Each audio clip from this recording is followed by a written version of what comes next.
this is Michael Buffer, and let's get ready for Knockout TV. Welcome to Knockout TV. I am Tim Pileski. I am joined by, I'm going to call you the sports collectible icon. How's that? Nothing wrong with that. Troy Kinunen. Now, Troy is the collector of unbelievable Muhammad Ali items. If they're up for auction, today they started. Actually, Troy put all his items up for auction starting today at Heritage Auctions. Yep, Heritage Auctions. And you guys can go to the website. It's ha.com and check out his stuff. It is absolutely amazing. Now, Troy, I looked at these items, and the things you have are incredible. Now, why Ali? When I was a little boy, I was a little leaguer. I played baseball, and I collected baseball cards like most of my little buddies did. And as I got older and had a little bit more money, not a lot, but a little bit more money, I wanted to get better stuff. And baseball card shows were taking off. So I went to a couple baseball card shows, and I wanted to collect Mickey Mantle and Babe Ruth and Sandy Koufax and, all the legends. And when I went to the shows and I look at the dealers and look at the cards priced in their booth and their little display cases, I was immediately priced out of the market. I couldn't afford to collect any of the big time hero names that I had seen. So I saved up my money and was still trying to figure out what I wanted to do. And it was called the East Coast National. In 1988, I went to it for the first time. And, again, I'm looking at the stuff, and I was at another show, but it's the same situation. Everything was overpriced, or at least outside of my budget. And I came across a dealer that had the 1966 Muhammad Ali versus Ernie Terrell poster. And I looked at it, and it was small. It was a size that was, it would fit. I lived in the dorms at the time. It had a great image of Ali. It had big letters. And I said, hey, this is kind of interesting. How much is it? It was $40. And a light bulb went. I said, hey, this is a guy, in my little knowledge of him at the time, Muhammad Ali was as recognizable of a name as Mickey Mantle. And I said, I'm going to start looking at Muhammad Ali memorabilia. Now, you were how old at this time, Troy? 18. That was 1988. Now, okay, so were you a fight fan at all, or was it just because? I mean, Ali, he is recognizable. They always said that he was the most recognizable person in the world. But were you a fight fan, or was it just more of he was there type thing? It was part because he was there, but I was also a fight fan because you got to remember 1988 was at the pinnacle of Mike Tyson's career. So heavyweight boxing was real popular. So I was definitely following all the fights because of Mike Tyson, and that was another reason I was interested in boxing. Because Ali retired in 81, and you were probably 11, 12. I was 11 years old, and I remember that fight. And his last two fights, Holmes and Burbeck, were horrible. Yeah. He shouldn't have been in the ring. And if that was the only two fights that you were introduced to him, I'd be collecting somebody else. But you could never show Muhammad Ali's fights, even versus Holmes or Burbeck, without showing the rest of his career. So every time the camera was on, or the commercials were on, or the promos were on, you saw him beat Sonny Liston. You saw the 3 fights versus Frazier. You saw the Rumble in the Jungle when he beat George Foreman. So you always saw, even though Muhammad Ali wasn't doing one of those 2 fights, you always saw him at his greatest. And it would make you remember, hey, this guy was the greatest. This guy was one of the best boxers ever. He was so charismatic. He knew how to put on a show. And, so he was always, his greatness always outweighed, the end of his career. It amazes me that, like you said, the fights that you saw are the fights that he shouldn't have been fighting. And, and he lost, and you still, you followed up with it because of the history of Ali. And because of, what he was, besides just a sports icon, what he did for the world, and he was so well known, but he was great. But I appreciate the fact that you really took it back in his career and, watched him, probably from the Olympics on. Yeah, 1988 was like like 100 years ago on a lot of levels. There's very little internet technology. So in order to learn about somebody, you had to really research the old fashioned way. And I had access to old Sports Illustrated magazines. He was on a ton of paperback books. And then there was some biographies that were out at him that I could find at the used bookstores. And every time I would pick up a book and I'd read a story or read an account of him or reread the old Sports Illustrated magazines, it constantly got me more enthusiastic about his life and his career. That's wonderful. Now, you had the Cleveland Williams poster, right? So Yes. now, what did you do with that when you got that? Did you hang it up, or was it, did you put it away and save it? And like all of a sudden, like, what was the next item that you got from Ali or about Ali that maybe snowballed this? Yeah, exactly. It was the Cleveland Williams poster is what kind of got me interested. But at that moment, I'm not going to say I was 100% dedicated. I was leaning in that direction. So within a few months of me buying the poster, there was a card show in Chicago, and they had autograph guests. They had Mickey Mantle, Joe DiMaggio, and Muhammad Ali. And it just so happened that my tickets, the schedule of the signing went Mantle, DiMaggio, and Ali was last. So I had a baseball. This was Mickey Mantle. This was the guy I originally wanted to collect, right? So now I get a chance to meet the great Mickey Mantle. So I go through the line. I got my baseball. I hand it to him. He kind of looked up, maybe smiled, half smile, signed it, handed it back, and I'm kind of thinking to myself, wow, that was Mickey Mantle. That was, it wasn't that big of a deal. So then I went through the line, and Joe DiMaggio was there. He was dressed in a three-piece suit, and he looked great, but he literally wouldn't even look up. He handed the ball. He signed it real fast, and his handler said next, and it was like, that was the experience. So I'm like, these guys I'm not feeling it with these two guys. Well, then I went to Muhammad Ali, and he saw him, and he stood up, and he said, hey, what are you doing here? And he put up his dukes, and he shadow boxed and said, come behind the table, and gave me a hug and took a picture with him. And when he signed the autograph, he wrote Muhammad Ali, AKA Cassius Clay. And it was like, I was only in line for 5-10 minutes, but during the whole experience, he wanted to make sure that I was happy. He could tell that I was, really excited to be there. And he was excited for me to be there. And he just made me feel special or it made the experience worth it. And that's really the moment that solidified my journey to put together the greatest Muhammad Ali collection ever. So he really won you over with personality. Yeah, and it was magical. He gave off an energy that was unmatched. I was at a fight. Actually, I saw his daughter fight at Madison Square Garden. And he had Parkinson's bad, and he entered the arena. This is a full Madison Square Garden. The place was, jam-packed, sold out, and he just, he enters walking into the crowd. And I'm going to tell you, Troy, the goosebumps and the electricity and just the aura that he had was like, you can't even describe it. It was unbelievable. Right. He wasn't even fighting that night, right? Can you imagine what it was like at the Garden when he was fighting? Oh my gosh.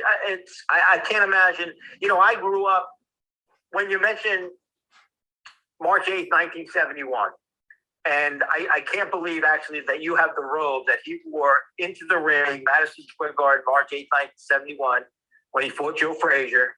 And that's when I became a fight fan. I was 9-10 years old, and people out there, you could bid on that. The robe that Ali wore into the ring fighting Joe Frazier, unbelievable. Well, that robe, it's probably the most valuable piece, definitely the most historic. It's a real special piece, but what's unique about that robe is it's red. And if you look at any of the photographs of Muhammad Ali before and after that 1971 Frazier fight, he always entered the ring with a white robe with black letters. Well, because this was just simply billed as the fight, and he wanted to do his best to market it, and it was, versus Joe Frazier, he had the red velour robe made. Well, we know that how that ended up. He lost, and instead of accepting the fact that it was Joe Frazier's hooks that knocked him out, he always didn't knock him out, but beat him. He always blamed it on the red robe, and he never wore red again. So it wasn't Joe Frazier, it was the robe's fault. But love that. But what's special about that robe is, he lost, so you really wouldn't want, a lot of collectors wouldn't want something that had a negative meaning to it, right? If Michael Jordan lost the NBA finals, you really wouldn't want the jersey that he was wearing that night. But this robe's a little special because to me, it signifies overcoming adversity. Yes, he lost, but he got rededicated. He trained harder than ever. He beat Frazier the next time, and then he beat George Foreman and Zaire at the Rumble in the Jungle to regain the heavyweight championship. So the robe really represents the comeback. And all of us in life, we've all had adversity. We've all been knocked down, and somebody's going to be able to buy that robe, and they're going to be able to have a symbol of the comeback and overcoming adversity. So I think it's a real nice icon, for somebody to really inspire you to do well in your daily life.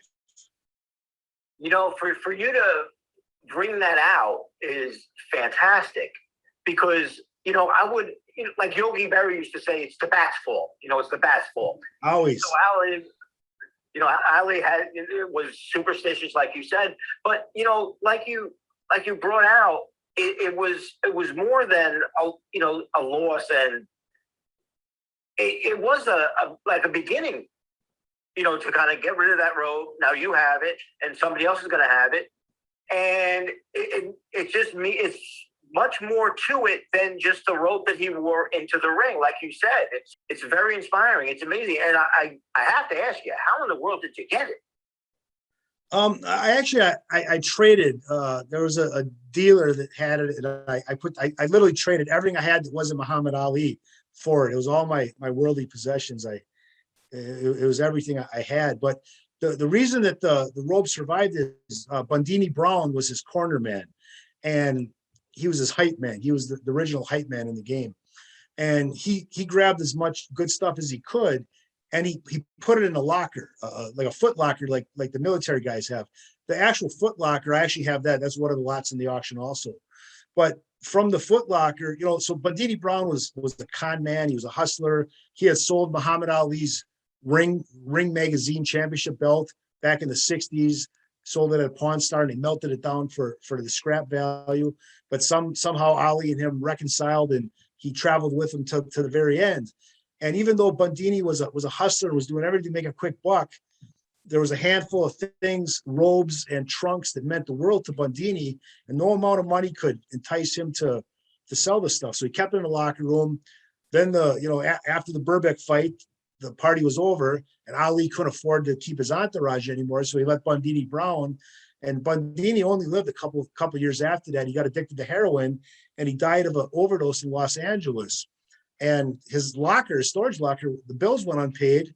And just like the TV shows, Pawn Stars and Storage Locker Wars, they had a sale, and the contents came back onto the market, and some savvy collectors bought it, and then they re-auctioned it in an auction that was purchased by a friend of mine, and then I traded to get it later on. So it's got great provenance, and that red robe, it dates right back to being in the corner with Bundini Brown also.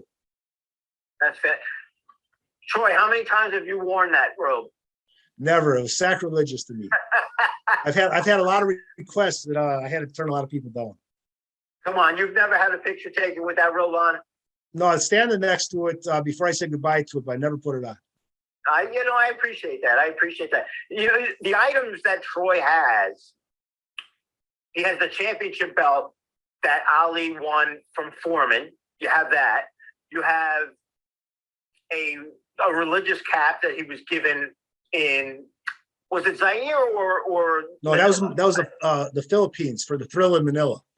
That's from the Thrill in Manila. That these items are priceless, and I still am amazed. I took a look at the site, and I looked, and I scrolled down. I can't believe all the stuff you have is absolutely incredible. Just looking at it brought back so many memories for me. And I'm going to tell you something. You'll probably get a kick out of this. Besides the robe and the trunks and all that, which I love, my favorite item, and I don't know how in the world you got this one, is the Olympic torch. 1960 Olympics in Rome, the Olympic torch that they marched. It's the Olympic torch from 1960, the year that Ali Cassius Clay won the gold.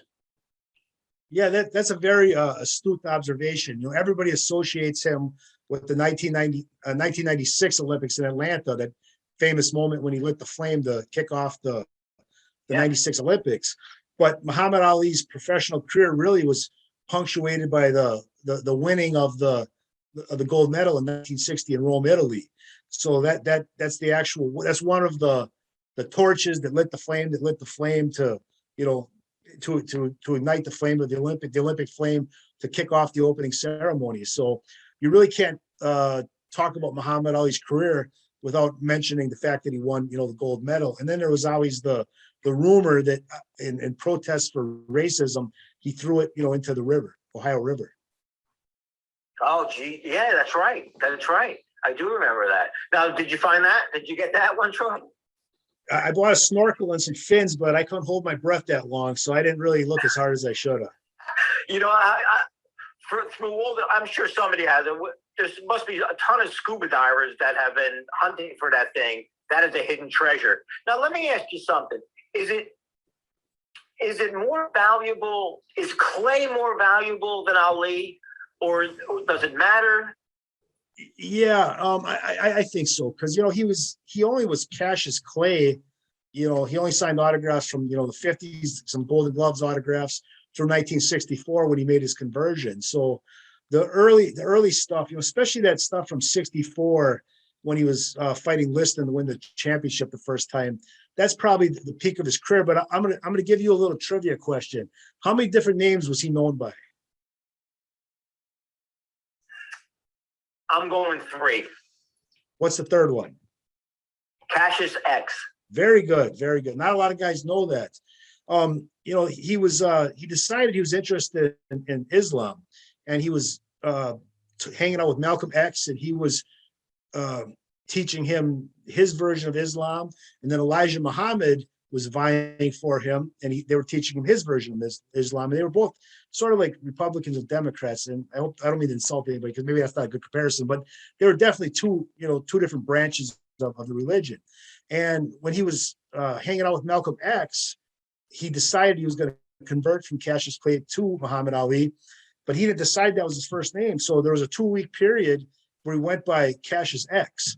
And I actually have the only known surviving photograph of Cassius Clay with Malcolm X, where the newspaper actually referred to him as Cassius X, and that's in the auction. Is everything up for auction, Troy, or is there something that you just have to keep? I kept the first autograph that he signed for me when I met him in 1988. That was very personal to me, and I decided to keep that for my 11-year-old son. You know what? I think that's the perfect thing to keep. That it all started with that. That was day one, and it started what now is turned into a historic. I still am shaking my head. I'm like I said, I looked at the site and all the things you had. Where in the world? Where'd you keep it all? Well, you had asked me that question, and I didn't answer it yet. So I started my voyage collecting him in 1980. I was in college, and I lived in a dorm room. And I don't know if you went to college or not, but dorm rooms are definitely not the place you want to exhibit your memorabilia collection. So exactly. So from we had the beer bongs and the beer can pyramids, but we didn't have any room for Muhammad Ali. So from day one, I had a storage area, and I always put my stuff in storage. And 30 years went by, and every time I buy something, I put it in the place in storage. My storage unit was nicer than the places I was renting at the time. But I finally got my professional career off the ground and had enough money to buy my first house. And then I decided I was going to display it. So I had an area, painted and set up with display cases. And I finally took the stuff out of storage for the first time, one box, one piece at a time, and set it up. And, I don't know if I was 1/3 through or halfway through, and I had no room left on the walls, and all the display cases were filled. And I started looking at some stuff I hadn't seen for 30 years, 20 years, 15 years, 10 years. I bought it, put it away. I knew I had it, but I hadn't really seen it again. And as I was touching it and looking at it, and by that time he had passed away, and his stature was a lot more, his was off the charts, and who he was and what he meant to the world, and who he really was and what he represented. And I said, wow, this little space I have, it's just not worthy of this collection. There's so many good items, and I can't do it justice. So I thought long and hard, and I decided to go with Heritage Auctions, because I know they put out a great catalog, and they did a great job writing and researching this stuff, and we had everything double and triple authenticated, and they got a great marketing team which introduced us to people like yourself. And I just want to share the collection with whoever's a Muhammad Ali fan, and there's museums that have expressed interest and other entities. And Muhammad Ali was the people's champion, and I always say this is the people's collection, and it's time to give it back to the people. That's wonderful. Now, has the International Boxing Hall of Fame must be calling you every year, Ed Brophy and the Hall, and maybe Madden up at Heaven's Fighter? Have they been in contact with you trying to get something? Yeah, the staff of Heritage has reached out to all those type of organizations and museums, and everybody's aware of the auction. And if there's anybody that's listening to this that would maybe like to talk to me and let me give you some personal insight on some of the stuff and see what's a great fit for your museum, I'd be glad to make myself available through Heritage. Oh, that's wonderful. It's a real pleasure talking to you, Troy. I'm really enjoying this. All right, I'm going to ask you something. Is there an athlete out there? Oh, who's next, Troy? Who's next? What's the next collection? Is there somebody out there that you just, not that you got a crush on, but who's the man? Or there is. I'm a collector at heart, and I don't think I'll ever stop collecting. But I've left the area of sports. The modern athlete doesn't appeal to me at the same level a guy like Muhammad Ali does. So that's not where my interest is anymore. I'm collecting comic superhero type of stuff. And a lot of the actors that appeared on the big screen, the George Reeves, the Adam West, the Johnny Weissmullers, things like that. Oh, you go back. I love the fact. You're still young, and for you to like this old stuff. I watched Johnny Weissmuller every Sunday growing up, and Adam West and Batman. Those were for me, because I'm 61.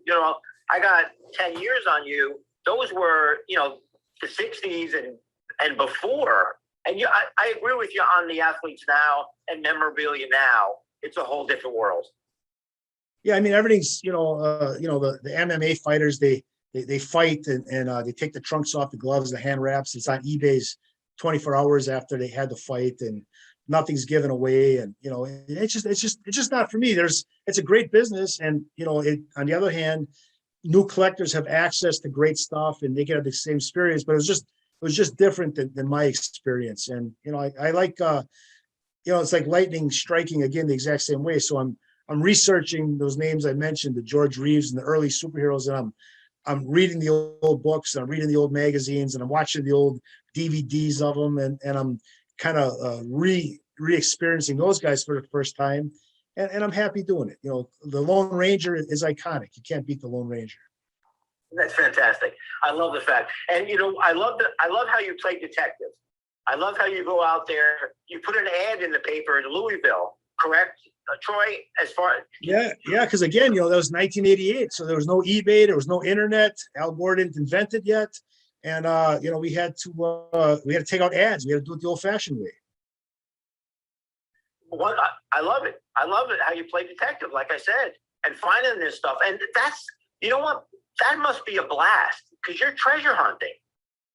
It is treasure hunting, and it is a blast. And really, it's the most fulfilling aspect of it. And, because, Muhammad Ali fought in the 70s and I collected in 1988, a lot of the people, it had only been 10 years or 15 years since people had met him. So I actually met people. I met one gentleman that was one of his sparring partners, and he was a big guy from Alabama. And he responded to my ad and he invited me to his home. I stayed overnight, and he had some stuff from the training camp, and he had sparring gloves and some headgear and some personal pictures and autographs. And he told me some of the most craziest stories about life at Deer Lake training camp.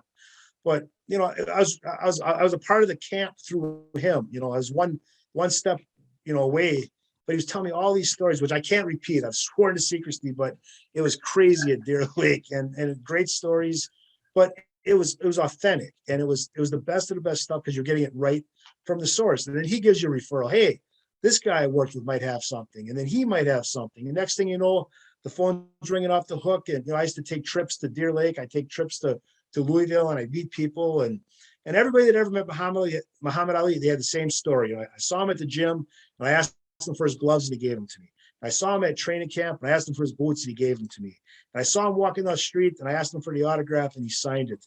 And just as excited as I am, and just as excited as you were seeing him, the hundreds of other people that I met, they were just excited. We all shared the exact same story, and he touched thousands, if not millions of people, but he touched them all in the exact same way, with that same compassion, that same interest, that same wanted to know, and to be that consistent, to meet that many people over that long period of time.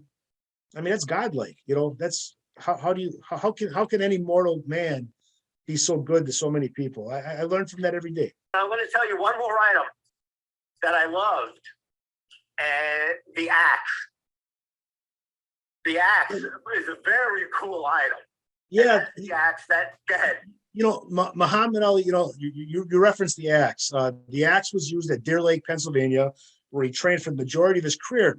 And if you look at Muhammad Ali, who was at the time probably the greatest athlete in the world with some of the best endurance that he had, he wore army boots when he ran. He wore little army boots from the 50s to 1982. He never had a athletic shoe, never had a high top Nike, never had a shoe contract. He ran with army boots, gray sweatsuit, and when he wanted to do some extra work, he would cut down trees with an axe.